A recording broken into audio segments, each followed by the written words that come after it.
नहीं, तो हम ये जानना चाहते हैं कि एक नॉर्मल एसएचओ जो उनके पेरिफेरी में आ रहा है, उनके क्षेत्र में, वो चले जाए, अगर उनका दिमाग खराब हो जाए, मारो सीपी और ईडी, मैं वही बता, मैं एफआईआर करूंगा, कर सकता है ना वो। अरे इसमें क्या हुआ था फिर?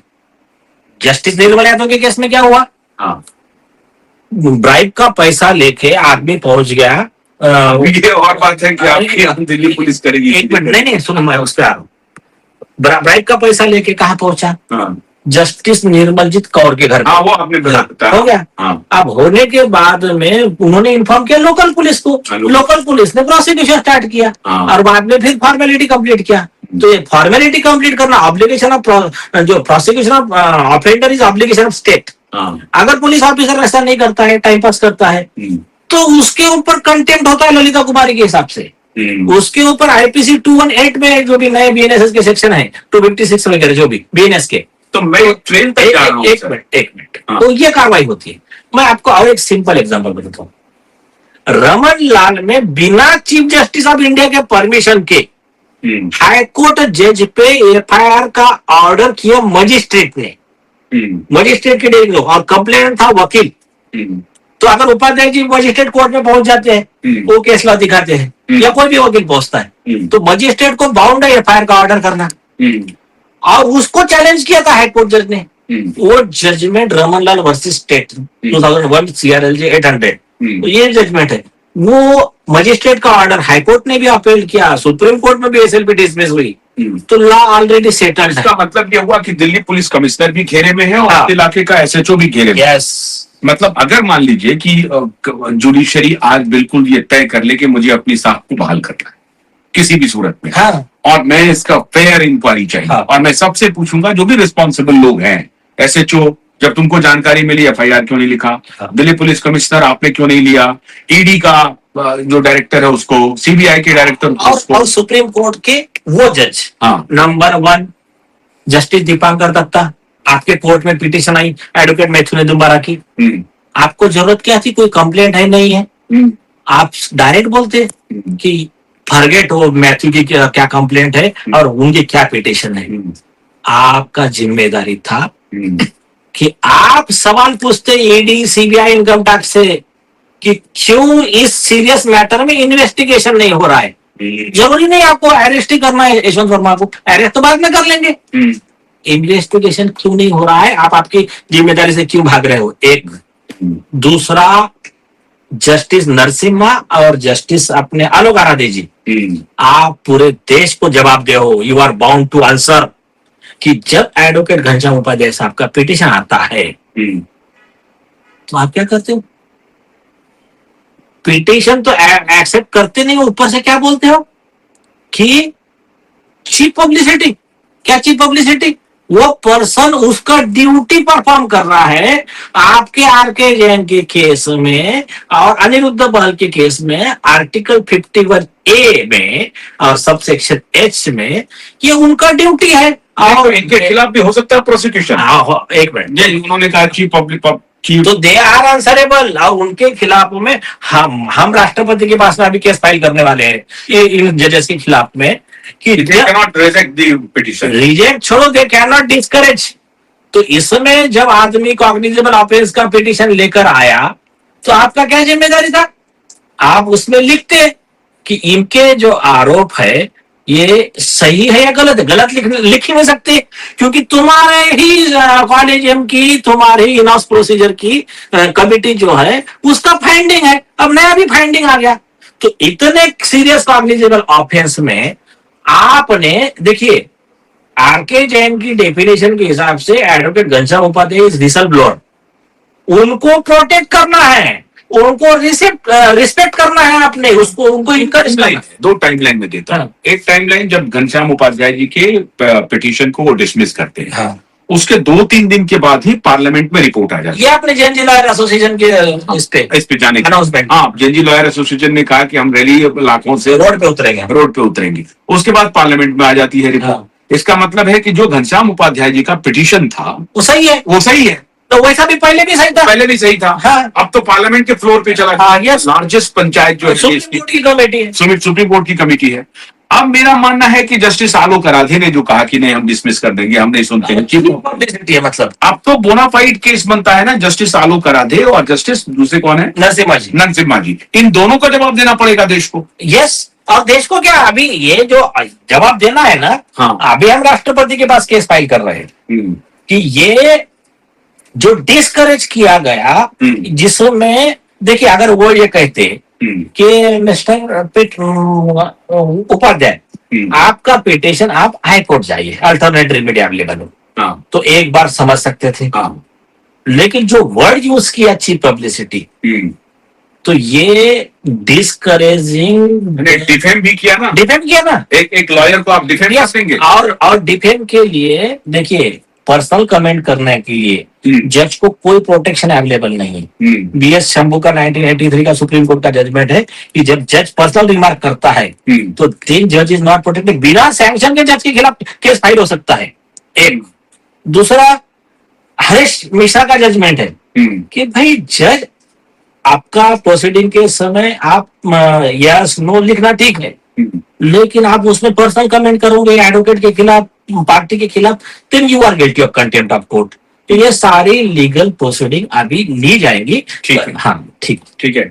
अरुण जी, आपको मैं अनकंफर्टेबल नहीं करना चाहता क्योंकि आप एक सत्तारूढ़ पार्टी के गठबंधन में है, बिहार ये जेडीयू में है और जेडीयू का अलायंस है भारतीय जनता पार्टी का। लेकिन इसके बियॉन्ड सवाल ये नहीं है, मैं अगर ये मोदी जी से भी सवाल पूछूंगा तो मोदी जी भी शायद यही कहेंगे जो घनश्याम जी कह रहे हैं, जो नीलेश जी कह रहे हैं, अमित शाह जी भी यही कहेंगे कि नहीं ये बहुत गड़बड़ हो रहा है, अब इस गड़बड़ को तो ठीक करना पड़ेगा।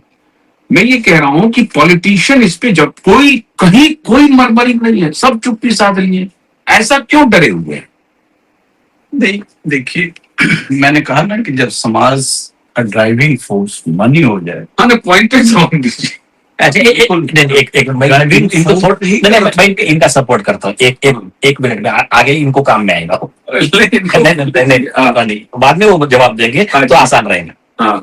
देखिए कोई भी पॉलिटिकल लीडर, ये फैक्ट है, उनको इतने इफ्स और बट्स न कोर्ट्स के नहीं मालूम है। हाँ, ये भी हो सकता है। हाँ, तो नेचुरल है। और क्या करके नहीं, एक माहौल बना हुआ है, सुप्रीम कोर्ट, हाई कोर्ट, जज आ रहे यार इसके खिलाफ कुछ मत, नॉर्मली नहीं बोलते, ऐसा बना दिया है। तो एक उसको रिस्पेक्ट भी रहता है संस्था का, और नॉर्मली बोलते कि हमको उसके जो टेक्निकलिटीज वगैरह नहीं मालूम, तो ज्यादा बोलना ठीक नहीं। तो इसके ऊपर जस्टिस कृष्णा अय्यर ने, फुल बेंच था, तो हुआ क्या था कि इन्होंने न्यूज छापा था, किसने, इंडियन एक्सप्रेस ने, कि इंदिरा गांधी ने सुप्रीम कोर्ट को और चीफ जस्टिस को पैक कर दिया है, करके ऐसे डिसीजन आ रहे हैं, तो उनको कंटेम्प्ट का नोटिस गया। तो उसने खुद जस्टिस कृष्णा अय्यर ने लिखा मुलगांवकर में, ये जो हुआ है ना, न्यायपालिका से विश्वास कम हुआ है, ये ऐसे न्यूज की वजह से नहीं हो रहा है, ये विश्वास कम हो रहा है हमारी गलत हरकतों की वजह से। और उसके लिए उन्होंने कहा कि जजेस और वकील दोनों ने इंट्रोस्पेक्शन करने की जरूरत है कि हमने जो सिस्टम है हाई कोर्ट का, सुप्रीम कोर्ट का, जो भी है, तो ये हमने इतना कॉम्प्लिकेटेड करके रखा है कि कॉमन मैन का जुडिशरी से विश्वास खत्म होता जा रहा है। तो ये खुद सुप्रीम कोर्ट ने एडमिट किया है। अब आपको मिल गया पॉइंट, तो बोलिए। ठीक कह रहे हैं, बिल्कुल नीलेश जी की बात से हम सहमत हैं। देखिए, पहला अपना कंफर्ट जोन बनाया लेजिस्लेटिव, कंफर्ट जोन इसलिए बनाया कि जितने रिटायर्ड जजेस हैं, यदि प्रो गवर्नमेंट रहे, किसी एक गवर्नमेंट की बात नहीं है, हिस्टोरिकली वो हम भी जानते हैं कि इनको रिटायरमेंट के बाद क्या क्या मिला। मंत्री भी बन गए, चीफ मिनिस्टर भी बन गए, वो किसी आयोग के चेयरमैन बन गए, LLB के डिग्री के चीफ जस्टिस भी बन गए। तो इस तरह का जो चला आ रहा है, कल वही मेरे साथ बैठेंगे। तो लेकिन ये स्थिति बनी है कि ये सारा सिस्टम जो ब्रेक किया है, ये अब क्लाइमेक्स पर, यदि इसको चेक नहीं किया गया तो ये जो हमारी विरासत है पूर्वजों की, जिसमें कई गुलामी के दास्तान जुड़े और उसमें हमारा टूटा, उससे भी ज्यादा खुद टूट रहा है, क्योंकि जो ड्राइविंग फोर्स था वही कंप्रोमाइज्ड हो। आखिरी कमेंट, आखिरी कमेंट देखिए मैं करना चाहूंगा, इस समय का ऐसा आ गया है, इस समय तुरंत पार्लियामेंट को चाहे सरकार को चाहे कानून बनावे, स्ट्रिक्ट कानून बनावे जजेज, हाई कोर्ट सुप्रीम जजेज के प्रोसिक्यूशन को लेकर के, क्योंकि आज तक कानून नहीं बना है। देखिए संविधान में उनको इम्पीचमेंट का प्रोसीडिंग है, प्रोविजन है, बड़ा डिफिकल्ट है। लेकिन अगर जज जो यशवंत वर्मा जैसा केस, अगर ऐसा केस कोई आता है तो ऐसे में जज के खिलाफ इन्वेस्टिगेशन के लिए कहीं कोई विधान नहीं है, नॉर्मल लॉ फॉलो कर सकता है। लेकिन के विराज स्वामी का जो जजमेंट है वो रास्ते में भी आएगा लोगों को। नीलेश जी ने बोला वो बात, उनकी कुछ हद तक बातें सही हैं कि नया बिजनेस के हिसाब से नहीं होगा, लेकिन उसको जब तक उस पर कोई जजमेंट नहीं आता, क्लैरिफाई नहीं करता है, कोई एजेंसी करने वाली नहीं है, वो विराज स्वामी का रास्ते में आएगा। सरकार को देखो, के विराज स्वामी ने गलती सुप्रीम कोर्ट ने कहा किया था कि भाई आप एक लॉ लेट डाउन कर देते कि भाई FIR तो होगा, इन्वेस्टिगेशन होगा, कि जब अरेस्ट करने की बात आएगी then there should be permission of the court, not only chief justice. The investigate agency will collect the material, let there be investigation, fair investigation, let them collect the material against the judge, concerned judge, and then if they found that they need custodial interrogation, then they have to take permission of the court. Then they can go for the magistrate court, they can apply, magistrate will decide whether should be granted or otherwise. ऐसा mechanism होना चाहिए था। तो इसके लिए as on date अगर सरकार चाहे, अगर संभालना चाहती है, देखो सरकार का काम है, ये जजेज आगे नहीं करेंगे।